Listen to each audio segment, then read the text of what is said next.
Le rêve d'un homme ridicule. Dostoïevski. Traduit du russe par André Markovitz. Я узнал в прошлом ноябре. И именно 3 ноября. И с того времени я каждое мгновение мое помню. Я положил в эту ночь убить себя. И уж, конечно, бы застрелился, если б не та девочка. Барин! Там! Мамочка! Барин! Барин! Je suis un homme ridicule. Maintenant, ils disent que je suis fou.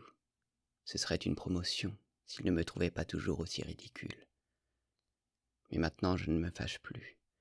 Maintenant je les aime tous. Et même quand ils se moquent de moi, c'est surtout là peut-être que je les aime le plus. Je me moquerais bien avec eux, pas de moi-même, non, mais en les aimant, si je n'étais pas si triste quand je les vois. Si triste, parce qu'ils ne connaissent pas la vérité, et moi, je connais la vérité. Oh, qu'il est dur d'être seul à connaître la vérité. Mais ça, ils ne le comprendront pas. Non, ils ne comprendront pas.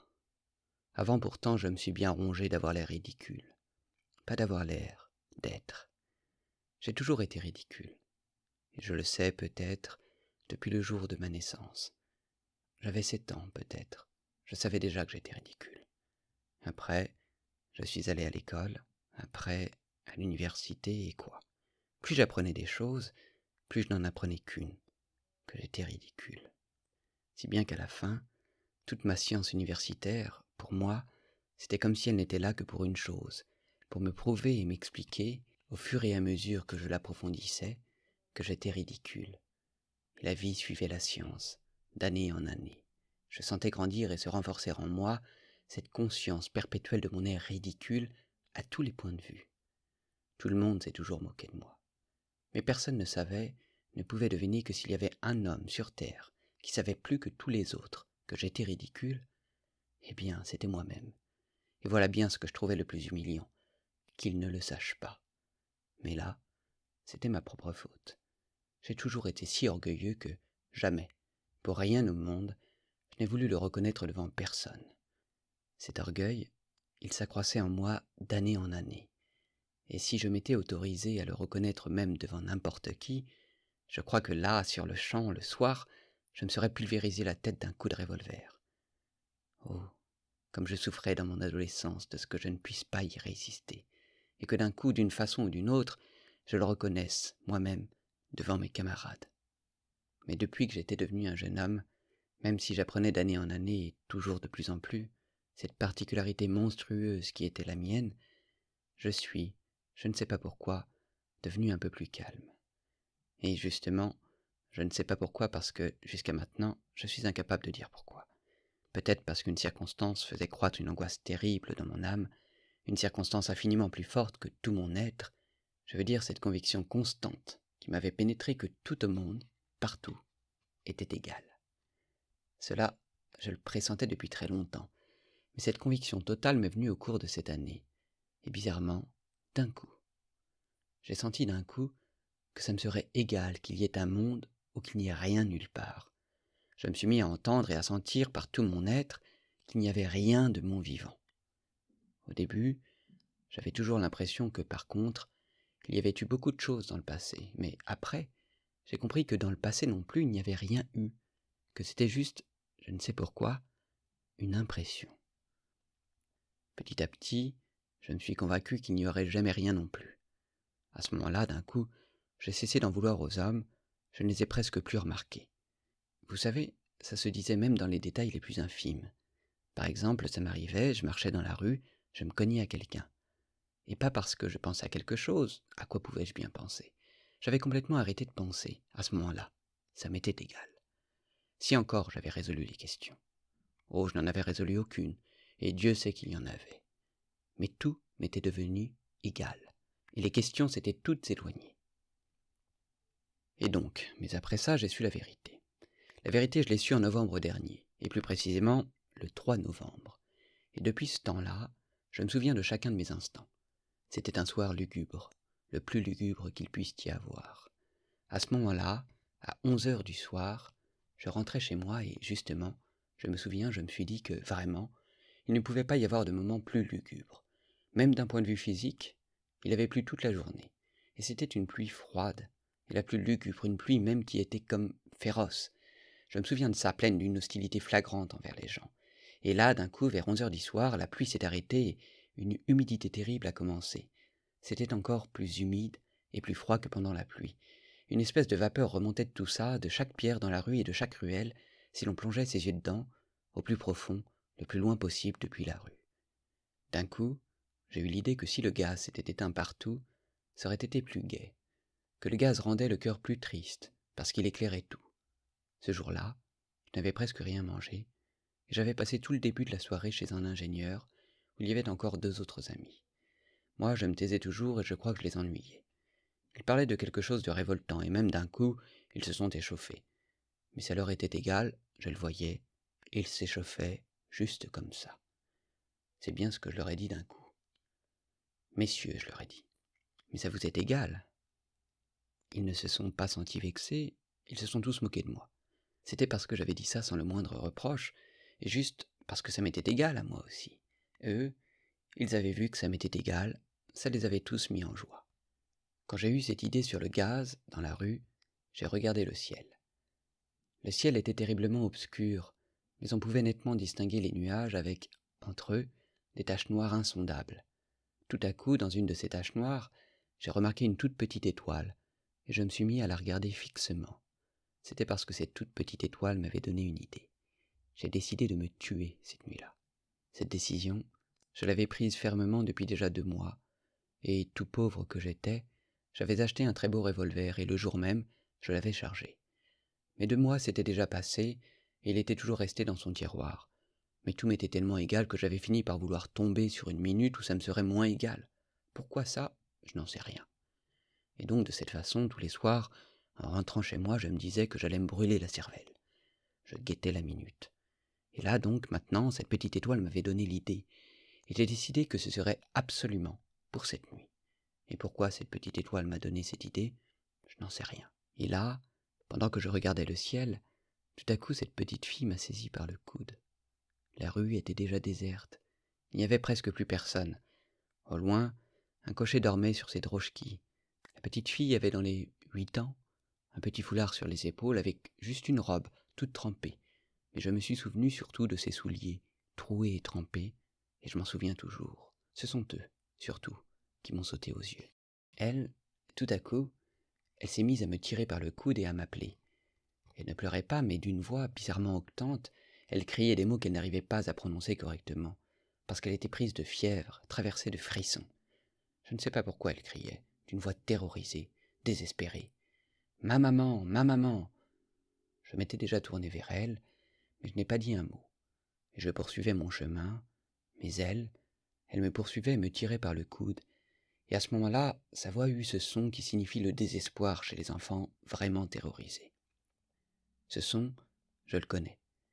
Même si elle n'articulait pas les mots, j'ai bien compris que sa mère était en train de mourir je ne sais où, ou bien que quelque chose leur était arrivé, et qu'elle avait couru appeler quelqu'un, trouver quelque chose pour aider sa maman.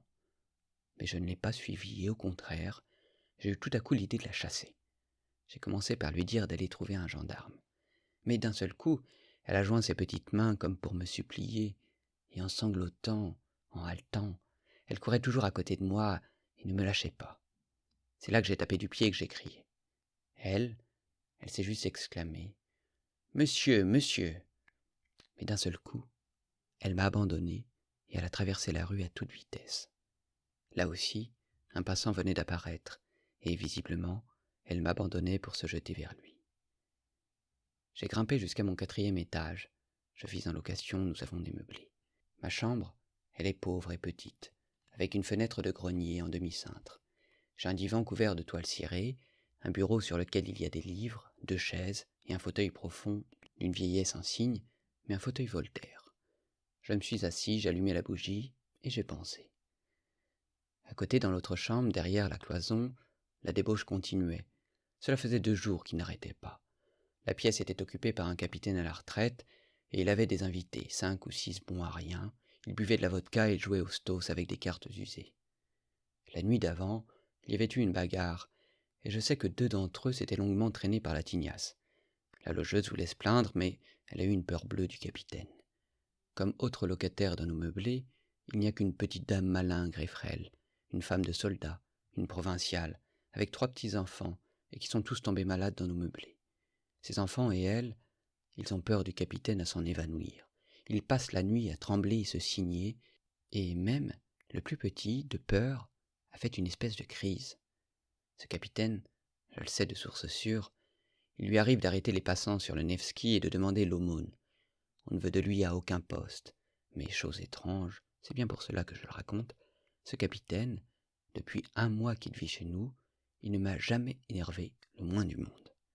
Évidemment, et dès le début, j'ai évité de le fréquenter, et puis il s'est vite ennuyé avec moi, mais il avait beau crier tant qu'il voulait derrière la cloison, et s'entasser autant qu'il voulait, moi, ça m'était toujours égal. Je reste toute la nuit dans mon fauteuil, et réellement, je ne les entends pas, tellement je les oublie. Parce que toutes les nuits, je ne dors pas, et jusqu'à l'aube, et voilà déjà 1 an que ça dure. Je passe toutes mes nuits devant mon bureau, dans mon fauteuil, et je ne fais rien.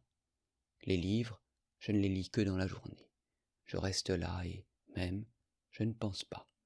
C'est juste comme ça, quelques pensées errantes, et je les laisse errer. La bougie fond jusqu'au bout pendant la nuit.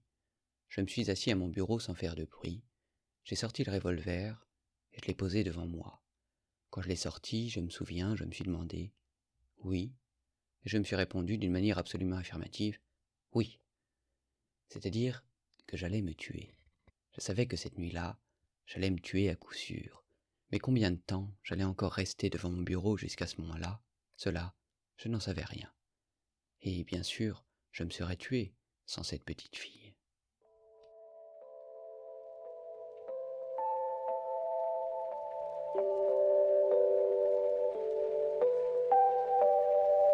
Да ведь мне теперь все равно. Ведь через час или 2 все угаснет. И тогда какое мне дело до этой девочки и до всего на свете?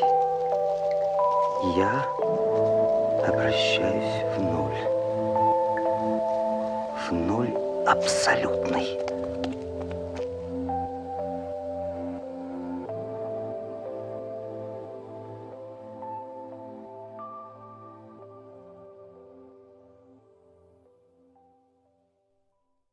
Vous comprenez, bien sûr, que ça m'était égal, mais la douleur, par exemple, je la ressentais. Quelqu'un m'aurait frappé et j'aurais senti de la douleur. C'était exactement pareil d'un point de vue moral. S'il était arrivé quelque chose qui fasse vraiment pitié, j'aurais ressenti de la pitié, exactement comme à l'époque, quand tout ne m'était pas encore égal dans la vie. J'avais bien ressenti de la pitié sur le moment. L'enfant, malgré tout, je l'aurais sûrement aidé. Alors pourquoi n'ai-je pas aidé la petite fille? Eh bien, à cause d'une idée qui m'était venue. Quand elle me tirait et qu'elle m'appelait, tout à coup, une question avait surgi devant moi, une question que je ne pouvais pas résoudre. La question était oiseuse, mais je me suis fâché. Si je me suis fâché, c'est suite à cette conclusion que, si j'avais pris ma décision de me suicider cette nuit, alors tout devait m'être égal dans le monde, à ce moment-là plus encore que jamais.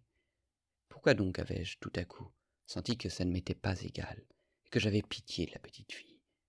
Je me souviens, j'ai eu pitié très fort. C'était même une espèce de douleur étrange, et même invraisemblable dans ma situation. Non, je suis incapable de mieux traduire cette sensation fugitive qui m'était venue à ce moment-là. Mais cette sensation s'est encore prolongée chez moi, quand je m'étais déjà assis devant le bureau, et j'étais très agacé, comme jamais depuis longtemps. Les réflexions suivaient les réflexions.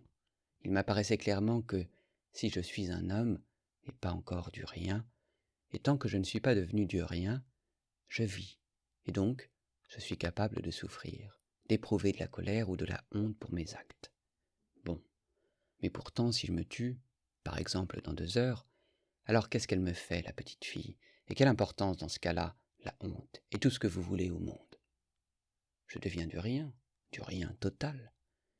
Et est-ce que réellement la conscience du fait que dans un instant je cesserai complètement d'exister, et donc que rien n'existerait, ne pouvait pas avoir la moindre influence sur cette sensation de pitié pour la petite fille, et cette sensation de honte après l'infamie que j'avais commise? parce que c'est bien pour cela que j'avais tapé des pieds et que j'avais crié d'une voix hystérique sur cette malheureuse enfant, parce que, n'est-ce pas, non seulement tiens, je ne ressens aucune pitié, mais même si je commets une infamie inhumaine maintenant, j'ai le droit parce que d'ici 2 heures tout sera éteint. Vous me croyez que c'est pour cela que j'ai crié? Pour moi maintenant, c'est presque une certitude. Je me représentais clairement que maintenant, la vie et le monde étaient comme dépendants de moi. On peut même le dire de cette façon que, maintenant, le monde, c'est comme s'il n'était fait que pour moi seul. Je me tue, et le monde n'existe plus, du moins pour moi. Sans parler déjà de ce fait que, peut-être, c'est vrai qu'il n'y aura rien pour personne après moi. Et le monde entier, à peine ma conscience sera éteinte, s'éteindra tout de suite comme un spectre, un attribut de ma seule conscience, et cessera d'être parce que peut-être, ce monde, dans son ensemble, et tous ces hommes au fond, ils sont juste moi seul. Je me souviens qu'en réfléchissant dans mon fauteuil, je retournais toutes ces nouvelles questions qui se pressaient les unes après les autres dans une direction même complètement différente, et j'inventais des choses vraiment inattendues. Par exemple, cette réflexion étrange m'est venue tout à coup que si j'avais vécu auparavant sur la Lune ou sur Mars, et que j'y ai commis l'acte mais le plus honteux et le plus déshonorant qui puisse seulement s'imaginer, et si, là-bas, pour cet acte, on m'avait avili et déshonoré comme on ne peut le ressentir et se l'imaginer qu'en rêve, dans un cauchemar, et si me retrouvant après sur Terre, j'avais conservé la conscience de mon acte sur telle autre planète, et que de plus, j'ai su que jamais plus et pour rien au monde je n'y retournerais, eh bien, en regardant la Lune depuis la Terre, est-ce que oui ou non, ça me serait encore égal? Aurais-je ressenti oui ou non de la honte pour mon acte? Ces questions étaient oiseuses et inutiles, parce que le revolver était déjà posé devant moi, et que je savais par tout mon être que ça, ce serait à coup sûr. Mais elles m'échauffaient, et je m'agitais. C'était comme si je ne pouvais pas mourir maintenant, avant d'avoir résolu quelque chose. Bref, cette petite fille m'a sauvé la vie, parce que toutes ces questions ont éloigné le coup de feu. Pendant ce temps, chez le capitaine aussi, tout avait commencé à se calmer.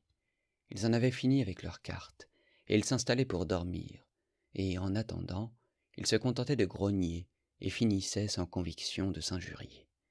Et c'est là tout d'un coup que je me suis endormi, ce qui ne m'était jamais arrivé auparavant, dans mon fauteuil, devant mon bureau.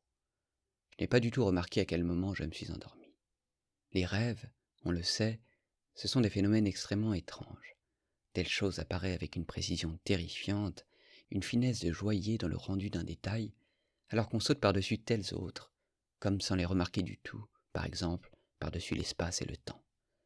Les rêves, semble-t-il, sont mus non par la raison, mais le désir, non par la tête, mais par le cœur. Et néanmoins, parfois, ma raison pouvait me jouer en rêve de ces tours tellement rusés, et néanmoins il lui arrive en rêve des choses tout à fait incompréhensibles.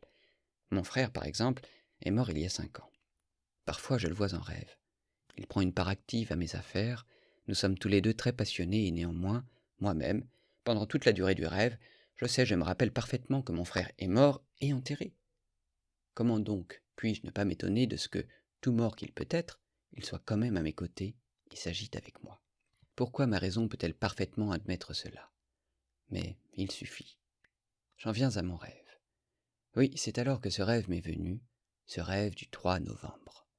Ils me rient au nez, maintenant. Ils me disent que, justement, ce n'était qu'un rêve. Mais n'est-ce pas égal, que ce soit ou non un rêve, si ce rêve m'est venu annoncer la vérité? Car si une seule fois, vous avez su la vérité, et si vous l'avez vue, vous savez bien quelle est la vérité, et qu'il n'y en a pas d'autre, et qu'il ne peut pas y en avoir d'autre, que vous dormiez ou que vous viviez. Eh bien, soit, c'est un rêve, soit. Mais cette vie que vous placez si haut, j'avais voulu l'éteindre par le suicide, alors que mon rêve, oh, mon rêve, il m'a annoncé une vie nouvelle, grandiose, puissante, renouvelée. Écoutez.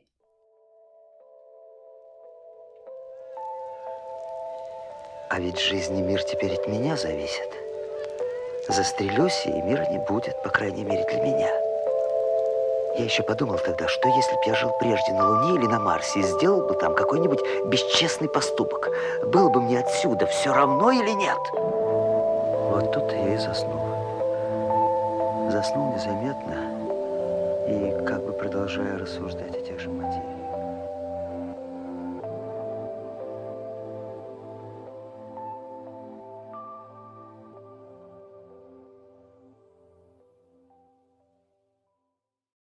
J'ai dit que je m'étais endormi sans m'en rendre compte, et même comme en continuant à réfléchir sur les sujets qui m'occupaient. D'un coup, j'ai rêvé que je prenais le revolver et que, toujours assis, je le pointais directement sur mon cœur. Mon cœur et pas ma tête. Moi, avant, j'avais décidé d'une façon définitive de me tirer une balle dans la tête, et plus précisément dans la tempe droite. L'ayant pointé sur ma poitrine, j'ai attendu une seconde ou deux, et ma bougie, le bureau et le mur devant moi se sont tout à coup mis à bouger, à tanguer. Je me suis dépêché de tirer. En rêve, il vous arrive de tomber d'une hauteur, ou bien on vous égorge, ou l'on vous bat, mais vous ne sentez jamais de douleur, sauf si réellement vous-même, d'une façon ou d'une autre, vous vous cognez dans votre lit, auquel cas vous sentirez de la douleur et cette douleur, presque toujours, vous réveillera. C'était pareil dans mon rêve. Je ne sentais aucune douleur, mais il m'a paru que ce coup de feu avait tout bouleversé en moi, et que tout s'était éteint d'un coup, et que tout autour de moi était devenu terriblement noir. Je suis comme devenu aveugle et muet, et me voici couché sur quelque chose de dur, tendu de tout mon long, raide. Je ne vois rien et je ne peux plus faire le moindre mouvement. Autour de moi, on marche, on crie. J'entends la basse du capitaine, les glapissements de la logeuse, et puis d'un coup, une autre interruption, et me voici déjà porté dans un cercueil fermé. Et je sens le tangage du cercueil, et je réfléchis à cela, et tout à coup, pour la première fois, je suis stupéfié par l'idée que, c'est-à-dire, je suis mort, mort complètement. C'est une chose que je sais et dont je ne doute pas. Je ne vois pas, et je ne bouge pas, et néanmoins, je sens, et je réfléchis. Je m'habitue très vite à cet état de fait, et très normalement, comme dans les rêves, j'accepte la réalité sans discussion. Et voilà qu'on m'enfouit dans la terre. Tout le monde s'en va. Je suis seul, complètement seul. Je ne bouge pas. Toujours, avant, dans la vie, quand je me représentais qu'on m'enterrait, en fait, je n'associais à la tombe qu'une seule sensation, celle du froid et de l'humidité. C'était pareil ici. Je sentis que j'avais très froid, surtout au bout de mes orteils, mais je ne sentis rien d'autre. J'étais allongé et, bizarrement, je n'attendais rien, admettant sans discussion qu'un mort n'a rien à attendre. Mais il faisait humide. J'ignore combien de temps put s'écouler, 1 heure ou quelques jours, ou bien beaucoup de jours. Mais voilà tout à coup qu'une goutte d'eau qui s'était infiltrée dans mon cercueil vint tomber sur ma paupière gauche fermée, suivie 1 minute plus tard par une autre, puis 1 minute plus tard par une troisième, et ainsi de suite, toujours à un intervalle d'1 minute. Une profonde indignation s'embrasa tout à coup dans mon cœur, et tout à coup, j'y ressentis une douleur physique. C'est ma blessure, me dis-je, c'est le coup de feu, il y a une balle dedans. Et la goutte, elle tombait toujours, minute après minute, et toujours sur mon œil fermé.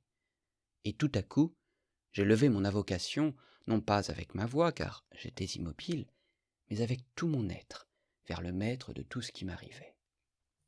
Qui que tu sois, mais si tu es et s'il y a quelque chose de plus raisonnable que ce qui arrive en ce moment, permets aussi que cela soit ici. Mais si tu châties mon suicide déraisonnable par une existence qui se poursuivrait dans la monstruosité et dans l'absurde, sache que jamais, et quelles que soient les tortures qui me seraient infligées, rien ne pourra se comparer à ce mépris que je ressentirai sans dire un mot, et même si mon martyre dure des millions d'années. J'appelais et je me tus. Pendant presque 1 minute entière, le silence continua.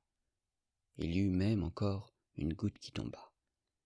Mais je savais sans limite, indestructiblement, et je le croyais, que tout changerait maintenant à coup sûr. Voilà que d'un coup, mon cercueil s'ouvrit. C'est-à-dire, je ne sais pas s'il fut ouvert ou exhumé, mais je fus pris par une espèce de créature sombre que je ne connaissais pas, et nous nous retrouvâmes dans l'espace. Tout à coup, mes yeux virent. C'était une nuit profonde. Jamais il n'y avait eu pareille obscurité. Nous volions dans l'espace déjà loin de la terre. Je ne posais aucune question à celui qui me portait. J'attendais dans mon orgueil. Je m'assurais que je n'avais pas peur, et je me figeais d'extase à cette idée que je n'avais pas peur. Je ne me rappelle plus combien de temps nous volâmes, et je n'arrive pas à me représenter. Tout se passait comme toujours dans les rêves quand on saute par-dessus l'espace et le temps, et par-dessus les lois de l'existence et de la raison, qu'on ne s'arrête que sur les points qui nourrissent les rêveries du cœur. Je me souviens que tout à coup, je vis une petite étoile dans les ténèbres. C'est Sirius, demandai-je tout à coup, incapable de me retenir parce que je ne voulais rien demander. Non, c'est l'étoile que tu as vue entre les nuages quand tu rentrais chez toi, me répondit l'être qui m'emportait. Je savais qu'il possédait comme un visage humain. Bizarrement, je n'aimais pas cet être. Je sentais même une répulsion profonde. J'attendais le néant total. Je m'étais tué pour cela. Et voilà que j'étais entre les mains de cet être, pas humain, bien sûr, mais qui était, qui existait. Et donc, il y a aussi une vie après la mort, me dis-je avec cette étrange frivolité du rêve, mais l'essence de mon cœur restait en moi dans toute sa profondeur. Et s'il faut être encore une fois, me disais-je, et vivre encore par l'implacable volonté de je ne sais qui, alors je ne veux pas qu'on triomphe de moi et qu'on m'humilie. Tu sais que j'ai peur de toi, et c'est pour cela que tu me méprises, dis-je d'un coup à mon compagnon, incapable de me retenir d'une question humiliante qui contenait un aveu, et ressentant au fond du cœur, comme la piqûre d'une épingle, toute mon humiliation. Il ne répondit pas à ma question, mais je sentis d'un coup qu'on ne me méprisait pas, et qu'on ne se moquait pas de moi, et même qu'on ne me plaignait pas, mais que le chemin avait un but inconnu et secret, qui ne me concernait que moi seul. La peur grandissait dans mon cœur. Quelque chose, d'une façon muette mais douloureuse, se communiquait à moi et semblait me pénétrer. Nous volions dans des espaces obscurs et inconnus. Depuis longtemps, je ne voyais plus de constellations que l'œil reconnaissait. Je savais qu'il existe des étoiles dans l'espace céleste dont les rayons ne parviennent sur la Terre qu'après des milliers ou des millions d'années. Peut-être volions-nous dans ces espaces. J'attendais quelque chose dans une angoisse terrible et qui me torturait le cœur. Et tout à coup, une espèce de sentiment connu, et appelant au plus haut point, me bouleversa. Je vis tout à coup notre soleil.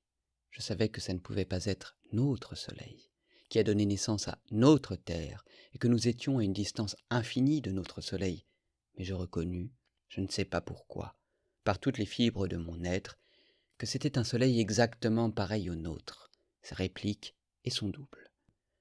Une sensation douce, appelante, retentit dans mon âme comme une extase. La force d'une lumière originelle, de cette lumière qui m'avait mis au monde, se répandit dans mon cœur et le ressuscita, et je ressentis la vie d'avant, pour la première fois après ma tombe. Mais si c'est le soleil, si c'est un soleil absolument pareil au nôtre, m'écriai-je, alors où est la terre ? Et mon compagnon me montra cette petite étoile qui luisait dans le noir d'un éclat d'émeraude. Nous volions droit vers elle. Et des répétitions pareilles sont donc possibles dans l'univers, et c'est donc ça la loi de la nature. Et s'il y a une terre là-bas, il est donc possible que ce soit une terre comme la nôtre, une terre absolument pareille, malheureuse, misérable, mais si précieuse, éternellement aimée, et qui fait naître en elle-même un amour si torturant chez ses enfants les plus ingrats, comme la nôtre, m'écriai-je frissonnant d'un amour irrépressible, exalté pour cette terre d'auparavant, cette terre originelle que j'avais quittée. L'image de la pauvre petite fille que j'avais offensée fusa devant mes yeux. « Tu verras tout, » répondit mon compagnon.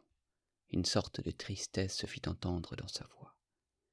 Mais nous nous approchions rapidement de la planète. Elle grandissait devant mes yeux. Je distinguais déjà l'océan, les contours de l'Europe, et d'un coup, la sensation étrange d'une espèce de grande, de sainte jalousie s'enflamma dans mon cœur. Comment une telle répétition est-elle possible, et dans quel but ? J'aime, et je ne peux aimer que cette terre que j'ai quittée, sur laquelle j'ai laissé des éclaboussures de mon sang quand j'ai éteint ma vie, dans mon ingratitude par ce coup de feu en plein cœur. Mais jamais, jamais je n'ai cessé de l'aimer, cette terre, et même, l'autre nuit peut-être, quand je la quittais, je l'aimais d'une façon encore plus douloureuse. Y a-t-il de la douleur sur cette nouvelle terre ? Sur notre terre, nous ne pouvons vraiment aimer qu'avec la douleur, et seulement par la douleur. Sinon, nous ne savons pas aimer. Nous ne connaissons pas d'autre amour. Moi, pour aimer, je veux de la douleur. Je veux, j'ai soif, là, maintenant, en m'inondant de larmes, de n'embrasser que cette terre que j'ai quittée. Et je ne veux pas de la vie. Je ne l'accepte sur aucune autre. Mais mon compagnon m'avait déjà quitté. D'un coup, et comme sans le remarquer le moins du monde, je me vis sur cette autre terre, dans la lumière éclatante d'une journée ensoleillée, plus belle que le paradis. Je me tenais, je crois, sur l'une de ces îles qui forment sur notre terre l'archipel grec, ou quelque part au bord du continent qui longe cet archipel. Oh, tout était exactement comme chez nous, mais semblait-il, tout irradiait une espèce de fête, une gloire grandiose, sacrée, enfin atteinte.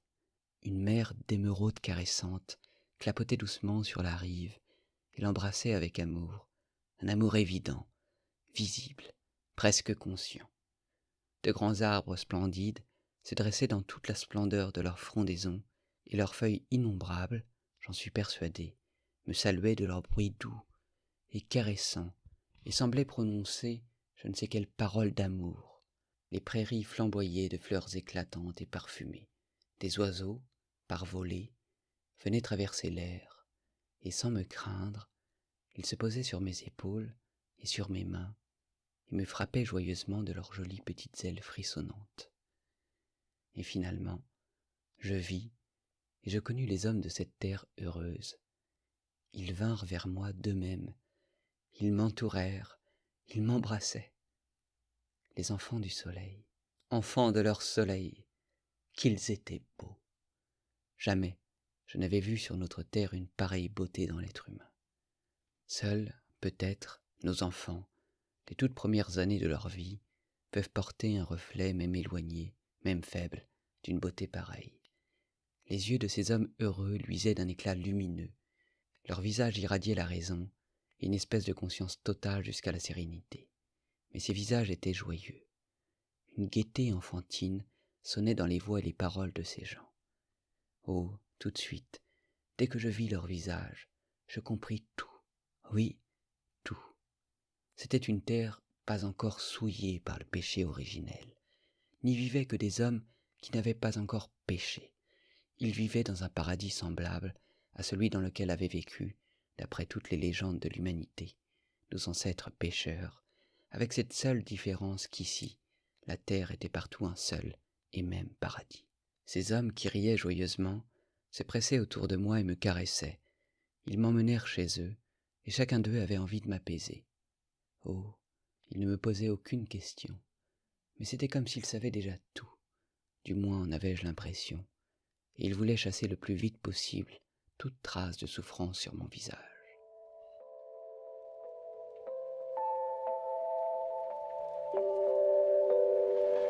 Я тогда же, при первом взгляде на их лица, понял все. Все!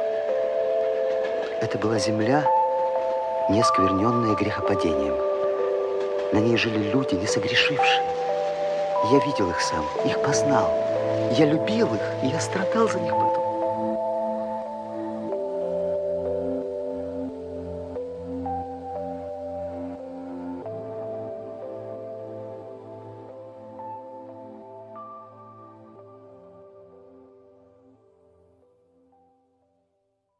Vous comprenez, encore une fois, et même si ce n'était qu'un rêve, mais la sensation d'amour de ces hommes innocents et beaux reste en moi à jamais, et je sens que leur amour s'épanche en moi, et aujourd'hui encore, de là-bas. Je les ai vus moi-même, je les ai connus, et j'ai acquis la conviction, je les ai aimés, j'ai souffert pour eux, par la suite.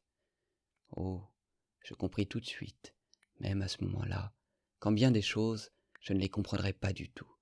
Moi, un progressiste russe contemporain, un sale pétersbourgeois, ça me restait une énigme, qu'ils sachent par exemple tant de choses, mais qu'ils ignorent tout de notre science.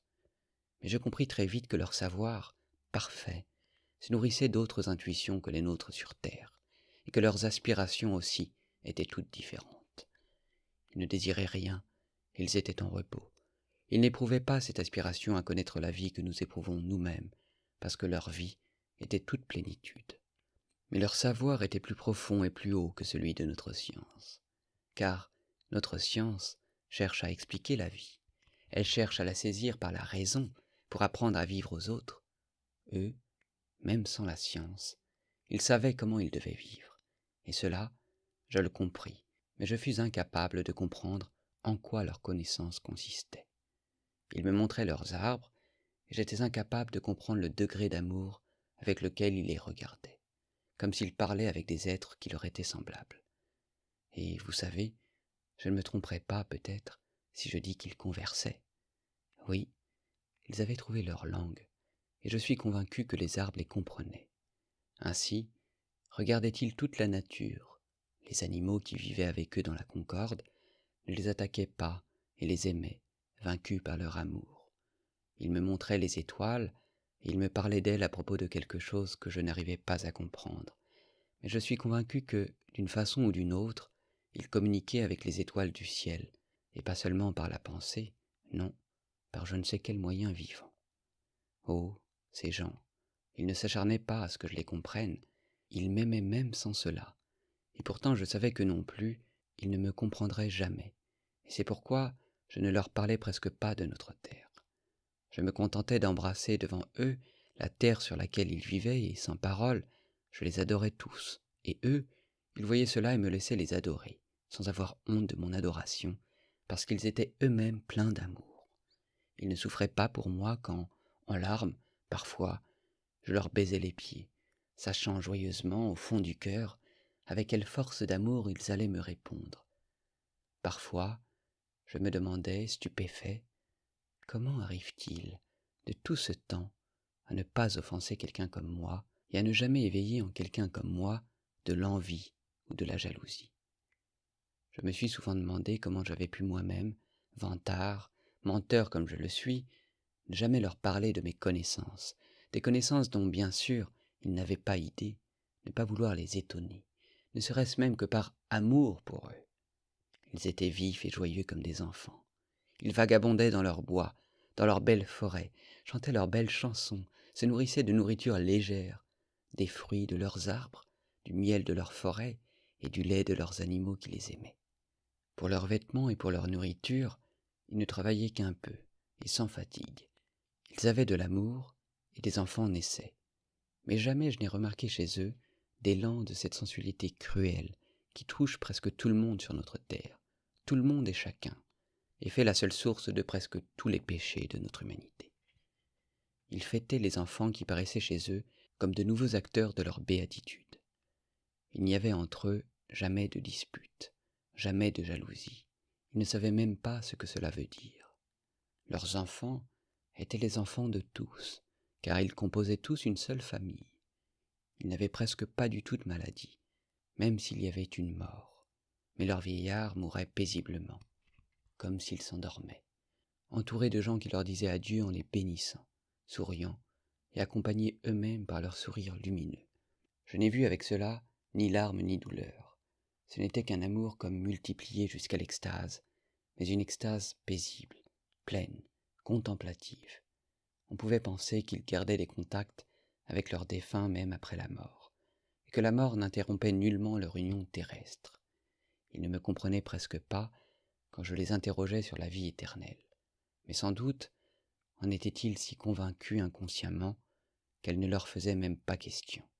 Ils n'avaient pas de temple, mais ils avaient une sorte d'union concrète, vivante et ininterrompue avec le tout de l'univers. Ils n'avaient pas de foi, mais ils avaient une ferme connaissance qu'au moment où leur joie terrestre s'emplirait jusqu'aux limites de la nature terrestre, ce serait alors l'heure pour eux, vivants et morts, d'un accroissement encore plus fort de leur contact avec le tout de l'univers. Ils attendaient cet instant avec joie, mais sans hâte, sans qu'il les fît souffrir, comme s'ils le possédaient déjà dans les pressentiments de leur cœur dont ils se faisaient part. Le soir, avant d'aller dormir, ils aimaient composer des chœurs harmonieux et puissants. Dans ces chants, ils traduisaient toutes les sensations que leur avait données le jour qui s'achevait. Ils lui rendaient gloire et lui faisaient leurs adieux. Ils rendaient gloire à la nature, à la terre, à la mer, aux forêts. Ils aimaient composer des chansons les uns sur les autres et se couvraient de louanges comme des enfants. C'étaient les chansons les plus simples, mais elles coulaient du cœur et pénétraient les cœurs. Et ce n'était pas que pour les chansons, non, semble-t-il. C'est toute leur vie qui ne passait qu'à une chose, à s'admirer les uns les autres. Ils étaient comme amoureux les uns des autres, d'un amour total, général. Certaines de leurs chansons, des chansons solennelles, d'extase, me restaient presque incompréhensibles. Je comprenais les paroles, mais je n'ai jamais pu me pénétrer vraiment de toute leur signification. C'était comme si cela restait inaccessible à ma raison. mais comme si mon cœur, en revanche, s'en pénétrait inconsciemment et de plus en plus fort. Je leur disais souvent que tout cela, je le pressentais depuis longtemps, que toute cette joie et cette gloire, elle se disait à moi encore sur notre terre par une nostalgie comme appelante, qui devenait parfois une douleur insupportable, que je les pressentais, eux tous avec leur gloire, dans les rêves de mon cœur et dans les songes de mon esprit, et que souvent, sur notre terre, je ne pouvais pas regarder sans larmes le soleil couchant. Ma haine pour les hommes de notre terre contenait toujours une douleur. Pourquoi ne pouvais-je les haïr sans les aimer? Pourquoi ne pouvais-je pas ne pas leur pardonner? L'amour que j'éprouvais pour eux contenait lui-même une souffrance. Pourquoi n'arrivais-je pas à les aimer sans les haïr? Ils m'écoutaient, et je voyais qu'ils ne pouvaient se représenter ce que je disais, mais je ne regrettais pas de leur parler. Je savais qu'ils comprenaient toute la force de ma nostalgie pour ceux que j'avais quittés. Oh, quand ils me regardaient de ce regard gentil et pénétré d'amour, quand je sentais qu'en leur présence, mon cœur aussi devenait aussi juste et innocent que leur cœur à eux, alors je ne regrettais plus de ne pas les comprendre. La sensation de plénitude de la vie me coupait le souffle, et, sans prononcer un mot, je leur disais des prières. Oh, maintenant, ils se moquent tous de moi, en face. Ils m'assurent que même en rêve, on ne peut pas voir tous ces détails que je rapporte maintenant, que dans mon rêve, je n'ai ressenti qu'une simple sensation née du propre délire de mon cœur, et que les détails, je les ai inventés une fois que je me suis réveillé. Et quand je leur ai révélé que peut-être cela était réellement advenu, mon Dieu, quel rire ils m'ont jeté à la figure, et quelle gaieté je leur ai procurée. Oh non, bien sûr, je n'ai été vaincu que par la simple sensation de ce rêve. Elle seule s'est conservée dans mon cœur blessé jusqu'au sang. Mais les images réelles et les formes de mon rêve, c'est-à-dire celles que j'ai vues vraiment à l'heure où je dormais, étaient emplies d'une telle harmonie, elles étaient si belles, si envoûtantes et si vraies qu'à mon réveil, bien sûr, j'étais incapable de les incarner dans nos faibles paroles, si bien que réellement, elles devaient comme s'estomper dans mon esprit, et donc, réellement, peut-être, moi-même, sans en avoir conscience, j'étais obligé d'inventer les détails par la suite, et bien sûr, en les déformant, surtout avec mon désir passionné de les rapporter, le plus vite possible, même n'importe comment. Mais comment pourrais-je ne pas croire que tout cela fût en réalité? C'était peut-être 1000 fois mieux, plus lumineux, plus pénétré de joie que je ne le raconte. Je veux bien que ce soit un rêve, mais tout cela ne pouvait pas ne pas être. Vous savez, je vais vous dire un secret. Tout cela, peut-être bien, c'était tout sauf un rêve. Parce qu'il y a une chose qui s'y est passée. Une chose vraie, jusqu'à une telle horreur, qu'elle n'aurait pas pu me venir dans mon rêve. Je veux bien que ce rêve ait été le produit de mon cœur, mais est-ce que le cœur seul était capable de faire naître cette vérité abominable qui m'est advenue par la suite? Comment aurais-je pu inventer cela tout seul, ou le rêver avec mon cœur? Comment mon cœur frivole, mesquin, comment ma raison insignifiante ont-ils pu s'élever jusqu'à une telle révélation de vérité? Oh, jugez vous-même, jusqu'à maintenant, je le cachais. Mais maintenant, cette vérité, je vais la dire jusqu'au bout. Le fait est que je les ai tous corrompus.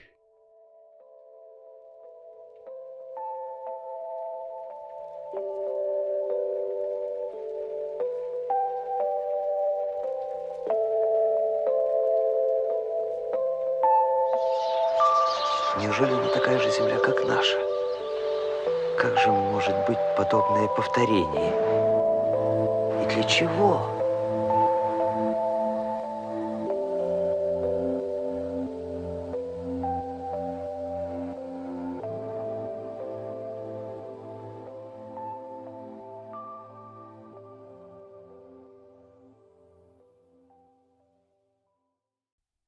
Oui, oui, à la fin, je les ai tous corrompus.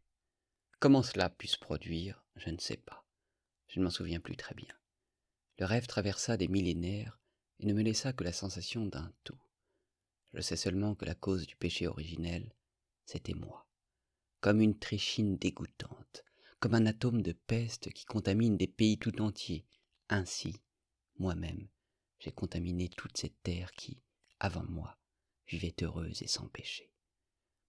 Ils apprirent à mentir, ils aimèrent le mensonge, ils connurent la beauté du mensonge. Oh, peut-être, cela commença-t-il innocemment, par une plaisanterie, une coquetterie, un jeu entre amoureux, réellement peut-être par un atome, mais cet atome de mensonge s'enfonça dans leur cœur et leur plut. Puis, très vite, naquit la sensualité. La sensualité engendra la jalousie, la cruauté. Oh, je ne sais pas, je ne me souviens plus, mais très vite, le premier sang jaillit. Ils s'étonnèrent, ils furent horrifiés, et commencèrent à se disperser, se désunir. Parurent les alliances, mais cette fois, les uns contre les autres. Commencèrent les querelles, les reproches. Ils connurent la pudeur, et firent de la pudeur une vertu. Naquit la notion d'honneur, et chaque alliance hissa son propre drapeau. Ils torturèrent les animaux s'éloignèrent d'eux dans les forêts, et furent leurs ennemis. Commencèrent les luttes pour les séparations, l'autonomie, l'individualité, pour le mien et le tien. Ils parlèrent des langues différentes. Ils connurent la douleur et aimèrent la douleur.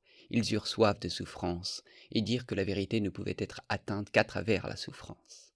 Alors parut la science. Quand ils devinrent méchants, ils parlèrent de fraternité, d'humanité, et comprirent ces idées. Quand ils devinrent criminels, ils inventèrent la justice, et s'imposèrent toute une série de codes pour la conserver. Et pour se conserver les codes, ils instaurèrent la guillotine. Ils ne se souvenaient qu'à peine de ce qu'ils avaient perdu, et ne voulaient même plus croire qu'un jour, ils avaient été innocents et heureux. Ils riaient même de la possibilité de ce bonheur passé, et ils l'appelaient un songe. Ils ne pouvaient même pas se le représenter en forme et en image, mais chose étrange et merveilleuse, ayant perdu toutefois dans leur bonheur passé, l'ayant traité de fable, ils voulurent tellement redevenir innocents et heureux, l'être une fois encore, qu'ils succombèrent devant le désir de leur cœur, comme des enfants, déifièrent ce désir, érigèrent des temples, et se mirent à prier leur propre idée, leur propre désir, tout en croyant pleinement, dans le même moment, qu'il était impossible et irréalisable, mais l'adorant jusqu'aux larmes et se prosternant devant lui. Et cependant, si seulement il leur avait été possible de recouvrer cet état d'innocence et de bonheur qu'ils avaient perdu, et si quelqu'un le leur avait montré d'un coup, une fois encore, et avait demandé s'ils voulaient le recouvrer, ils auraient sans doute refusé. Ils me répondaient « Tant pis si nous sommes faux, méchants, injustes. Nous le savons, et nous pleurons. Nous nous torturons nous-mêmes pour cela. Nous nous martyrisons, et nous punissons plus, peut-être même, que ce juge miséricordieux qui nous jugera et dont nous ignorons le nom. Mais nous avons la science, et c'est par là que nous retrouverons la vérité. Mais cette fois, nous la recevrons en toute conscience. La connaissance est supérieure au sentiment, la connaissance de la vie supérieure à la vie. La science nous donnera la sagesse nous révélera les lois, et la connaissance des lois de la sagesse est supérieure à la sagesse. » Voilà ce qu'il disait, et après ces paroles, chacun s'aima plus que tous ses semblables. Et que pouvait-il faire d'autre? Chacun devint si jaloux de sa personne qu'il ne cherchait de toutes ses forces qu'à l'abaisser et la diminuer dans les autres. Et voyez là le but même de sa vie. L'esclavage parut, et même l'esclavage volontaire. Les faibles se soumettaient volontiers aux plus forts, dans le seul but que ceux-ci les aident à opprimer d'autres encore plus faibles. Parurent des justes, qui vinrent chez ces gens, les larmes aux yeux, et leur parlèrent de leur orgueil, de la perte de la mesure et de l'harmonie, de leur oubli de la pudeur. Eux, ils se moquaient d'eux et leur jetaient des pierres.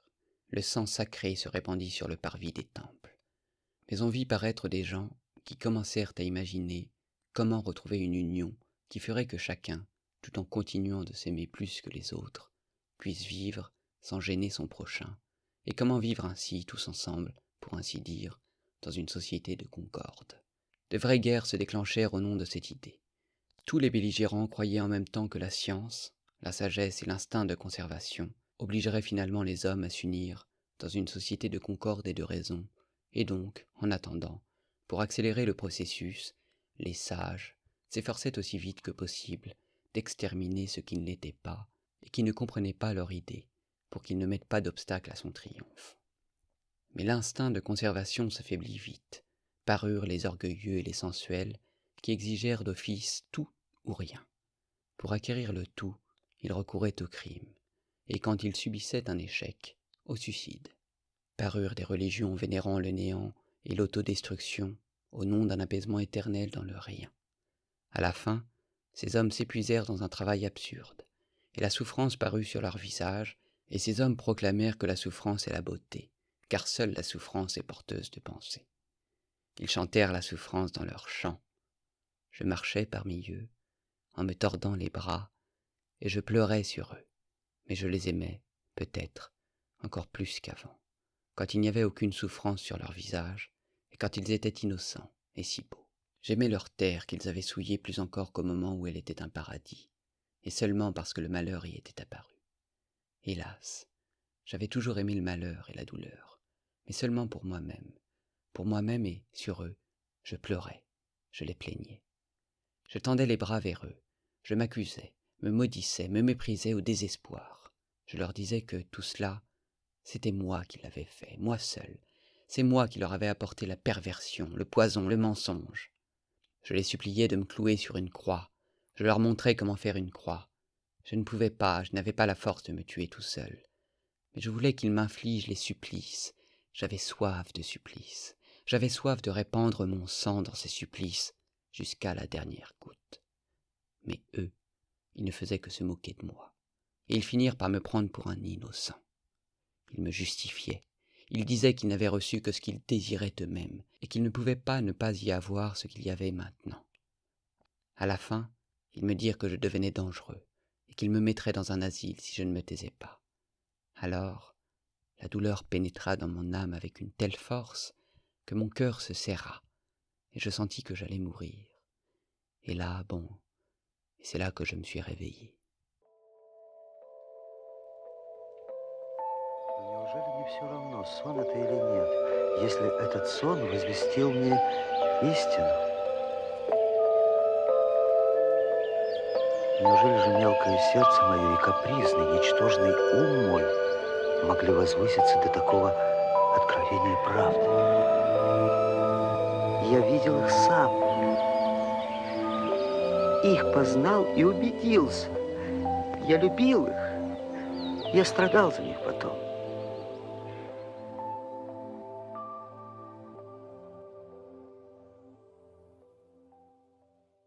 C'était déjà le matin, c'est-à-dire que l'aube n'avait pas encore paru, mais il était près de 6 heures.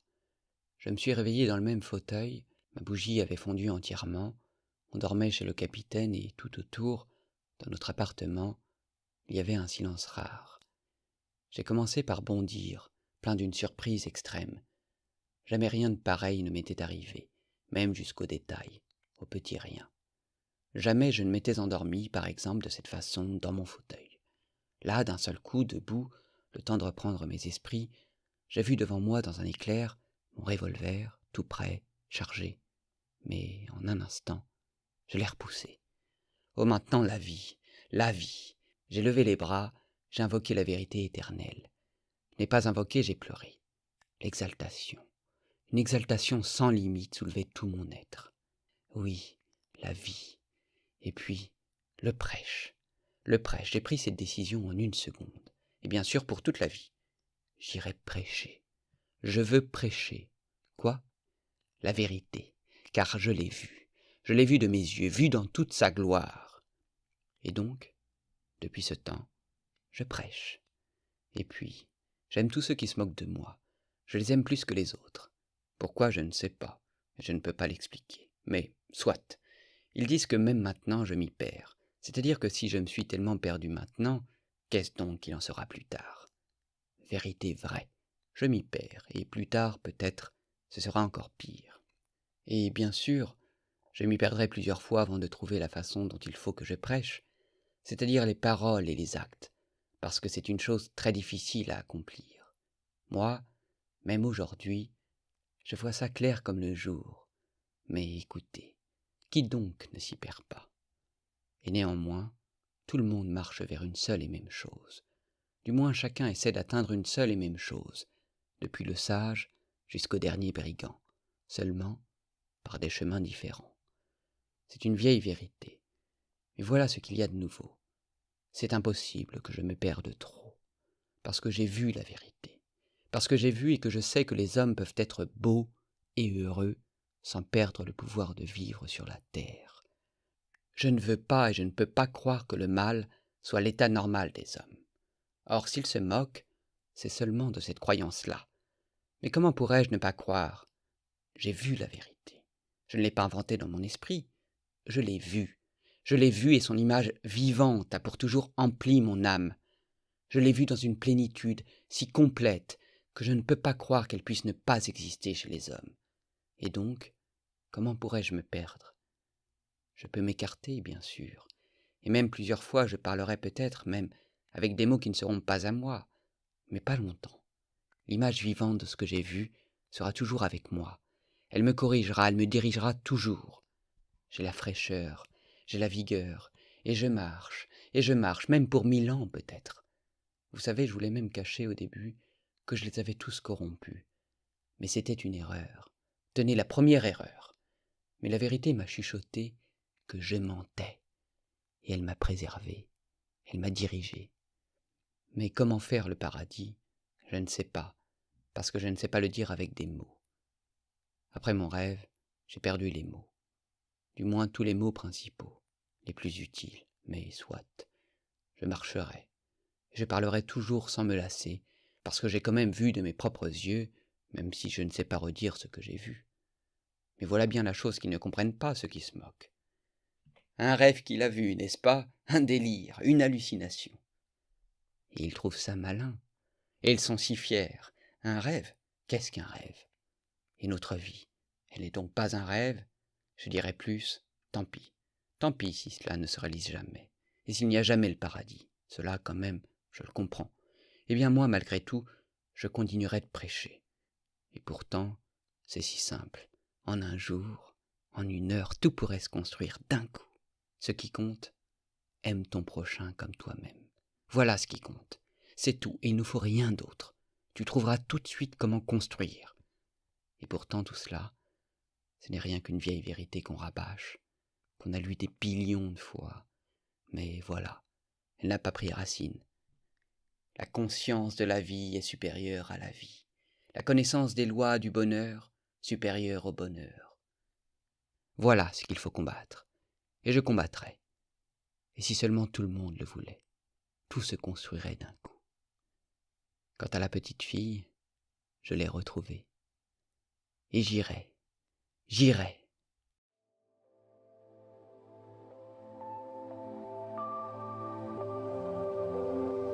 Сон, батенька мой. Et j'irai. Галлюцинации.